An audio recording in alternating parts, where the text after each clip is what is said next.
tenir. Soyez conscient d'être conscient de l'écouter. Ça ne suffit pas seulement de l'entendre. Soyez conscient d'être conscient de l'écouter. On veut se détacher de ce qu'on est habituellement.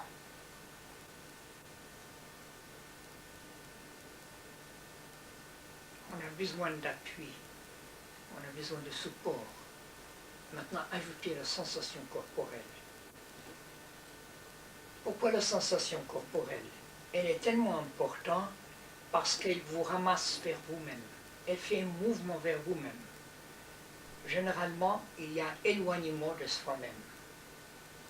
La sensation corporelle fait un mouvement vers vous-même. Elle vous ramasse. Maintenant, essayez de tenir cela pendant tout le temps que vous restez ici. Vous allez voir qu'il suffit une petite pensée, une petite parasite d'une pensée, et vous êtes perdu à la fois. Je veux rester là, présent.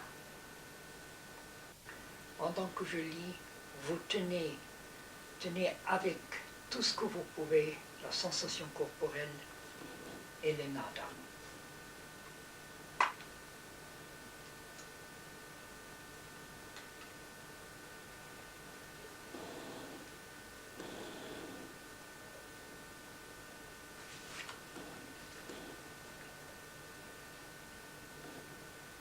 Vous avez vu pour vous-même que vous arrivez à être présent à vous-même d'une manière qui ne vous n'est pas habituelle, seulement pendant les moments où je vous fais faire des exercices de concentration spéciaux.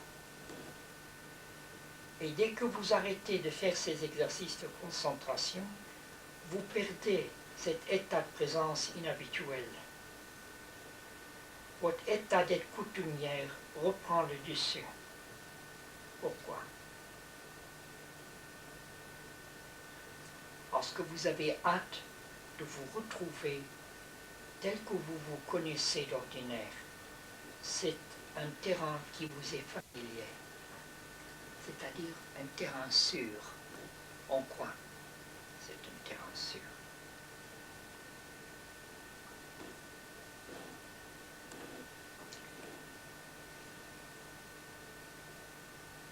L'aboutissement de votre quête spirituelle dépend entièrement de l'appréciation et de l'importance que vous accordez à ces courts instants de présence à vous-même. Importance dans le sens que un état de révérence pendant que je suis présent. Il faut que je réalise que je suis présent, je veux être présent à quelque chose d'autre qui me dépasse. Autrement, il n'y a pas ça simplement je suis présent. Oui, je suis présent, mais ce n'est pas ça. Je cherche à être présent, je m'ouvre à quelque chose d'autre par cette présence. Il vous faut comprendre que plus vous êtes présent intérieurement, en profondeur et en durée, plus vous vous rapprochez de Dieu. Et plus vous êtes absent à vous-même et englouti dans vos rêveries coutumières, plus vous vous éloignez de Dieu. Vous comprenez cela? Vous comprenez cela? La plupart des gens qui s'engagent dans une voie spirituelle ne voient pas, qu'ils n'ont pas réellement pris encore la décision de se donner à leur quête spirituelle. Ils demeurent partagés sans le savoir. Ils peuvent ainsi passer leur vie entière sans comprendre la raison pour laquelle leurs efforts n'aboutissent pas. Vous savez qu'on peut entrer dans un monastère, on peut mettre le robe jaune, et on peut rester là des années, et ce qu'on ne voit pas, que c'est je n'ai pas encore pris la décision. Et on peut passer sa vie entière dans un monastère sans réaliser je n'ai pas pris la décision de me donner avec le tout de moi-même. je vais être entier, et je ne sais pas comment être entier. Je ne vois pas pourquoi je ne suis pas entier, et partager.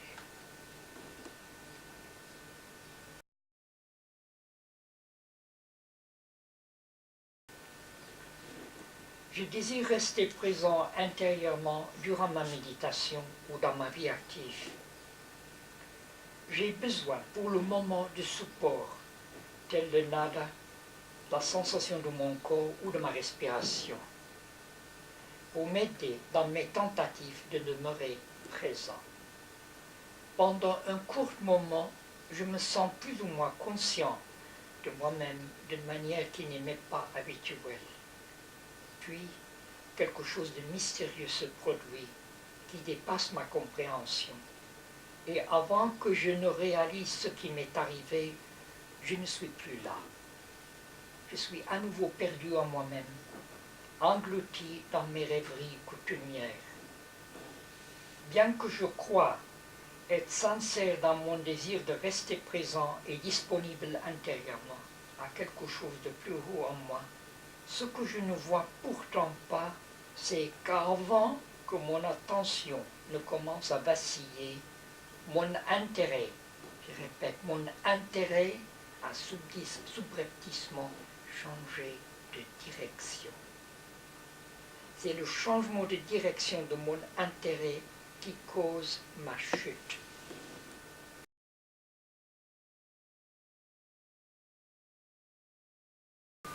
De rester conscient qu'il est présent ne suffit pas. Parce qu'il faut que j'arrive à un état d'être où mes pensées deviennent très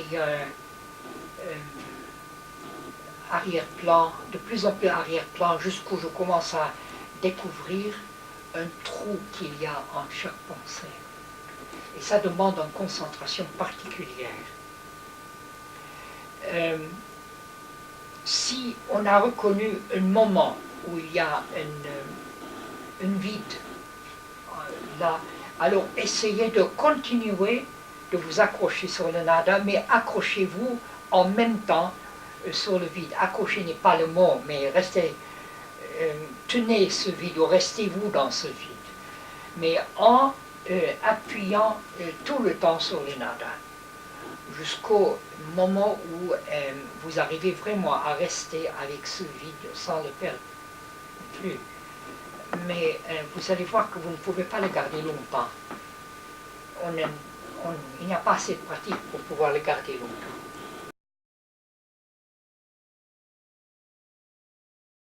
C'est pour ça que je vous ai dit que quand vous sentez qu'il y a une clarté de conscience là, une sorte de vide et clarté de conscience, alors mettez-vous plutôt, restez ou allez vers cela, Mais l'écoute de nada, si vous le lâchez, vous allez voir en peu de temps, vous êtes emporté à nouveau. Vous serez emporté en peu de temps par les pensées, par les images. On n'a pas encore assez de pratique. J'ai répondu à votre question. Mais n'oubliez pas la sensation corporelle. Ça c'est très important parce que quand on se perd et on est absent en soi-même, ce qu'on ne voit pas, c'est qu'il y a un mouvement d'éloignement de moi-même et je ne le vois pas. Mais si on est assez avisé, au moment même, aux fractions d'une seconde même, où tout à coup il y a une reprise de conscience de moi-même, si on est assez avisé, on voit qu'il y a des mouvements fulgurants, extrêmement rapides, vers moi-même. Le retour de l'enfant prodigue. Le mystère de cette histoire. Il y a un mouvement fulgurant vers moi-même que je n'ai pas vu. Tout à coup, tout ce que je sais, c'est que je suis un peu plus présent maintenant. L'autre moment, j'étais absent nulle part. Mais je ne vois pas que j'étais loin, un peu loin de moi-même en même temps, comme ça. Alors la sensation corporelle fait qu'il y a un ramassement de moi-même de plus en plus, tant que je le garde, cette sensation. Et l'approfondir, bien sûr.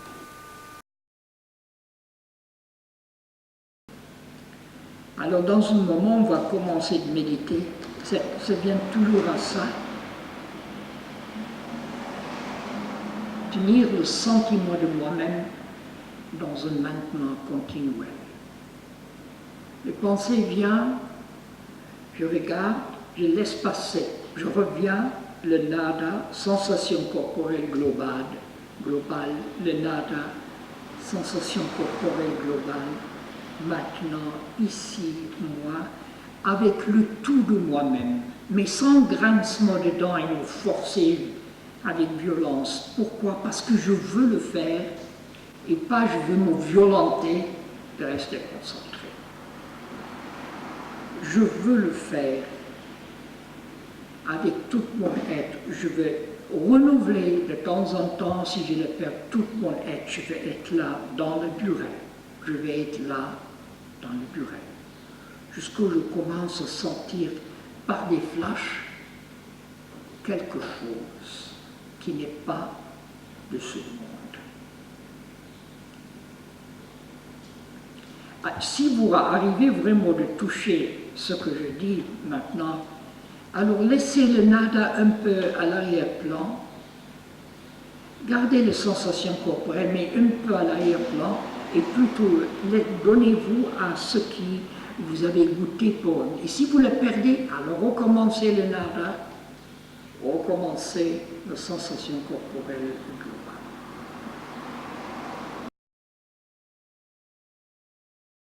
Ce nada a une continuité ininterrompue. Si je fixe, tout à l'heure j'ai dit, si j'ai une seule pensée fixée sur quelque chose de positif, ça écarte tous les autres pensées indésirables de moi. Ce nada a une continuité. Nous n'avons pas cette continuité d'ordinaire. Mais ce nada est là. Je dois fixer ma pensée sur ce nada en sachant que c'est une corde de grâce entre les divins et moi-même. Je ne dois plus jamais le perdre dans la journée. Je dois arriver un jour, mais pas une fraction d'une seconde. Je ne vous demande rien que je n'ai pas fait moi-même. N'est-ce pas? Tout ce que je vous demande, c'est parce que je sais la valeur et l'importance pour vous. Si vous arrivez pas une fraction d'une seconde de perdre le nada, vous avez écarté les autres pensées de vous et vous vous rapprochez à Dieu en vous-même. Parce qu'il est en vous ce nada. Et vous fixez votre pensée là-dessus en parlant, en lavant quelque chose, en épluchant une pomme de terre. Qu'est-ce que vous recevez comme indice d'éplucher une pomme de terre? Mais elle est vivante, je le sens. Ce matin, j'ai gâté des carottes et coupé une pomme. J'étais en train de travailler sur moi-même avec intensité. Et la carotte m'avait parlé, et la pomme m'avait parlé. La carotte souffre quand je la gratte. Et c'est une vérité, elle est vivante. À sa manière, elle a sa forme de conscience, qu'on ignore généralement. Elle me nourrit, autrement, s'il n'est pas vivante, elle ne peut pas nous nourrir, n'est-ce pas? Vous voyez que j'ai besoin de support pour rester concentré. J'ai besoin de support pour me protéger. Je ne dis pas de la vie extérieure, mais de moi-même. Ce n'est pas de l'extérieur que je dois me protéger, mais de moi-même, de mes pensées ordinaires, de mes peurs, de mes peurs non fondées, la plupart du temps, si on les voit, elles ne sont pas fondées.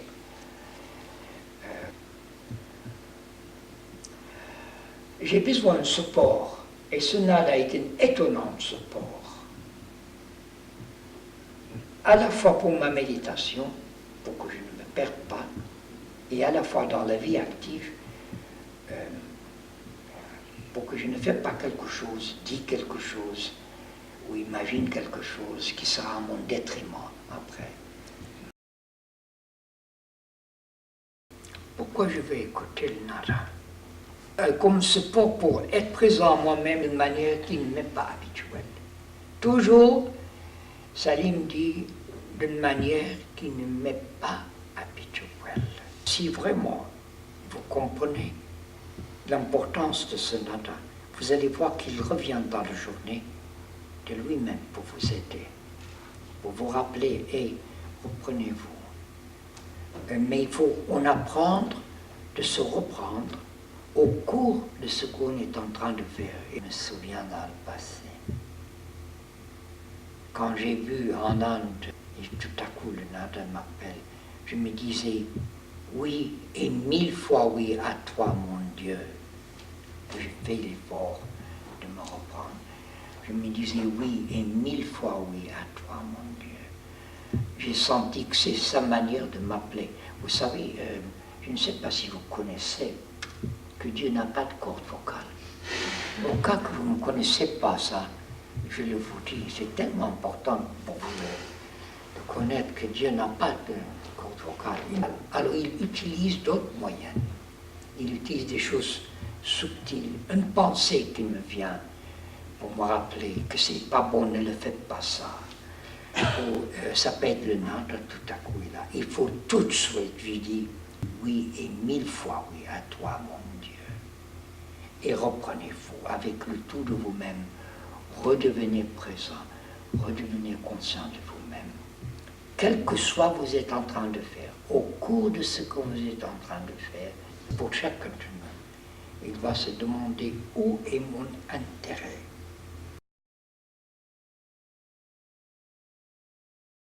Vous avez dit, je n'arrivais pas à le tenir. Bon, c'est vrai que c'est difficile. Je n'arrivais pas à le tenir. Mais je veux le tenir parce que je veux trouver la vie en moi.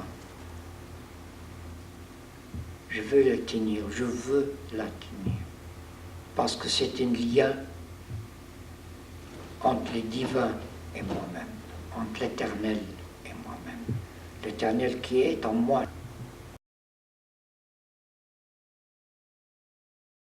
Mais vous savez, c'est une tristesse positive. Pourquoi? Parce que si je ne suis pas triste parce que je n'arrivais pas à le tenir, qu'est-ce qui va m'inciter de vouloir arriver à découvrir l'éternel en moi, mon vrai, ma vraie vie, mon vrai être? Il faut voir cette tristesse pas d'une manière qui nous accable, mais d'une manière comme une incitation. Mais bien sûr, il y a toujours une partie de nous-mêmes qui sent que je vais perdre ma liberté. Et pourtant, comme j'ai souvent dit, c'est lui en nous qui donne l'ordre et c'est lui qui doit obéir. Et mystérieusement, un et la même personne. He who must give the order in me and he who must obey is mysteriously one and the same person. Oui, c'est ça qui rend tellement difficile une voie spirituelle. Quand je le veux, il n'est pas là. Et quand je ne cherche pas, tout à coup il est là. Ah, c'est une étrange situation pour nous. Pourquoi, quand je veux l'entendre, il n'est pas là? Peut-être parce qu'une partie de nous-mêmes n'est pas vraiment encore décidée que je veux l'entendre. Caché en moi, c'est trop, j'ai quelque chose d'autre à faire maintenant, je suis occupé. Tandis qu'il y a d'autres moments, tout à coup, on l'entend et on est appelé. Il faut que je réponde.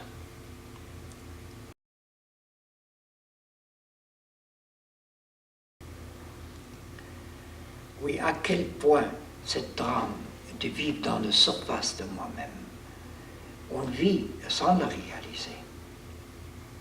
C'est dans le 3e chapitre, je crois, des fruits du chemin de l'éveil, les impressions sur les impressions.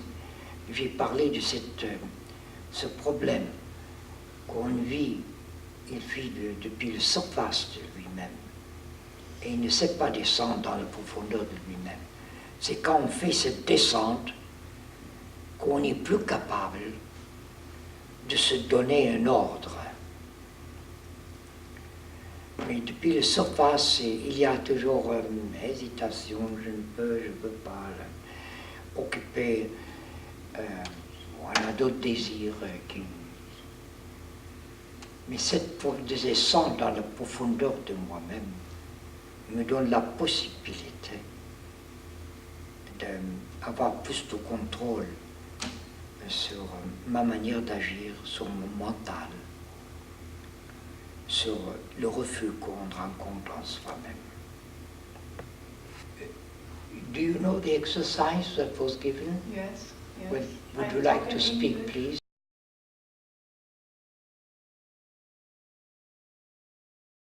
But you see, Hedy, we must always come back to that.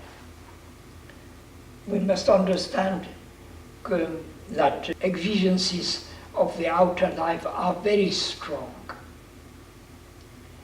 And I must find in me the subtle way of doing what the outer life demands from me and give also at the same time what God is asking from me. That is to remain present inwardly to something else. And this division of attention is possible, but one has to learn to do it. It means a double movement. At the same time I give to the outer life what it demands from me, I am giving to God also at the same time. It is a double movement like this. You understand what I mean? Vous comprenez tous, hein? Je donne en même temps aux exigences de la vie extérieure et en même temps. C'est un double mouvement qui fait ça. Un mouvement vers moi. Mais tout le problème, all the problem is I must stop giving everything to the outer life, whom I call Caesar. He demands too much, Caesar. Too much tax he demands. Trop d'impôts, César demande. La vie, je l'appelle César, il demande trop d'impôts. He wants always more tax, and we are lost. There is no other way. We have no choice. Nous n'avons pas de choix. You have to do it. Even if you don't arrive fully in this life, but you've gained something for another life. You understand? Yes.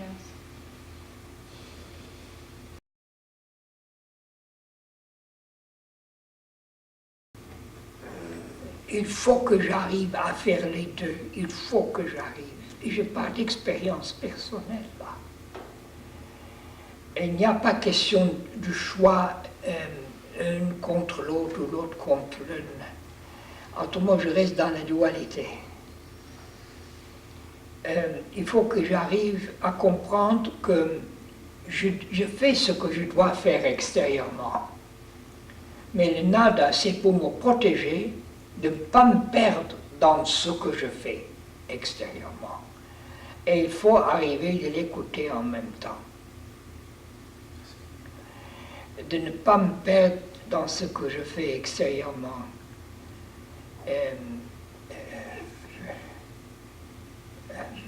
Parce que vraiment, il faut qu'on comprenne tous les efforts que je fais de mon vivant, c'est pour préparer mon heure de mort. Et c'est ça que je suis en train d'écrire dans le nouveau texte. Je suis en train d'apprendre à mourir pour que je ne serai pas surpris quand cette heure fatidique m'attend sera là pour moi. Je suis en train d'apprendre comment mourir. Il n'y a pas doute, il y a quelque chose, je dois mourir à quelque chose pour pouvoir accepter de faire cet exercice dans des conditions difficiles de la vie. En ce qui concerne choix, le mot choix, c'est toujours la question où est mon intérêt principal. Si mon intérêt principal aller vers les choses que je fais dans la vie extérieure, je suis perdu dans ce que je suis en train de faire. Et tous les exercices que je vous donne tous, c'est pour qu'il y ait un moment où tout à coup on est surpris, on est appelé, on est surpris, mais je n'étais pas là. Alors où est-ce que j'étais? Est-ce que j'ai existé? Est-ce que je n'ai pas existé? Tout à coup je suis appelé et je vois que le tout de moi-même était perdu extérieurement dans ce que j'étais en train de faire. Et comment arriver de ne pas être perdu?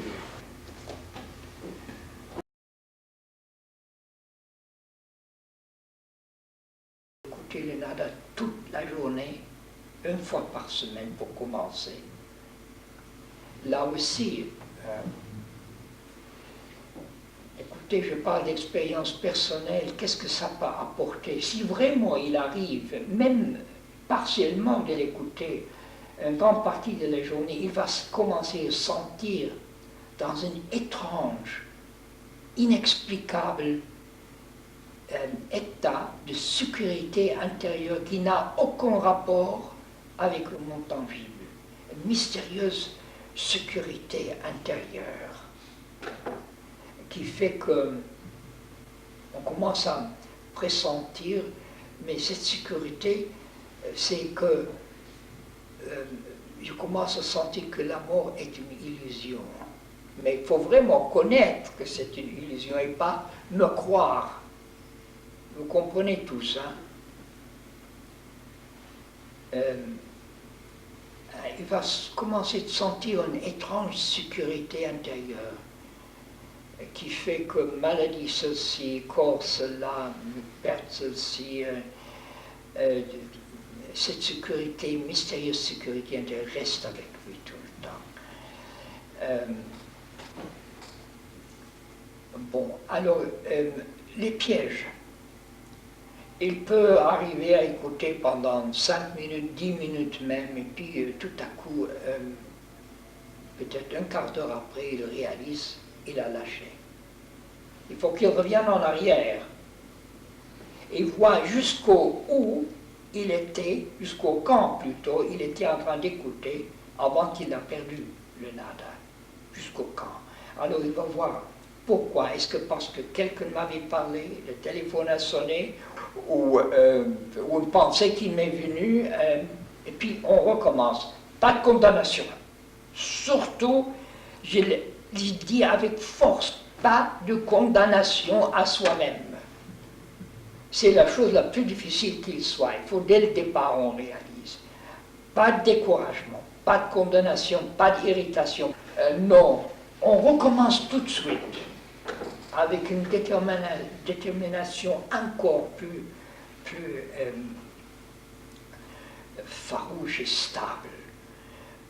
Je veux arriver. Peut-être il arrive encore 5 minutes et puis tout à coup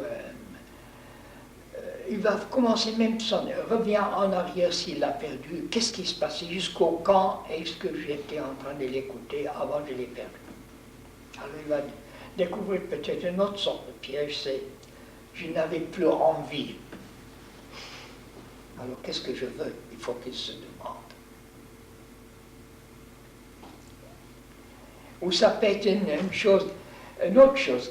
Je parle d'expérience personnelle, mes amis, il y a 50 ans. Ça peut être à quoi bon? Pourtant, je sais à quoi bon. Mais je parle pour moi-même parce que j'ai déjà eu des expériences mystiques tellement fortes. Et pourtant, vous savez, à quoi bon? Ça va. Non, je ne me suis pas permis. Jusqu'où j'ai arrivé 7 jours sur 7. On dit 7 jours sur 7. Du matin au soir, je ne l'ai jamais perdu. Même pas une fraction d'une seconde. C'est possible.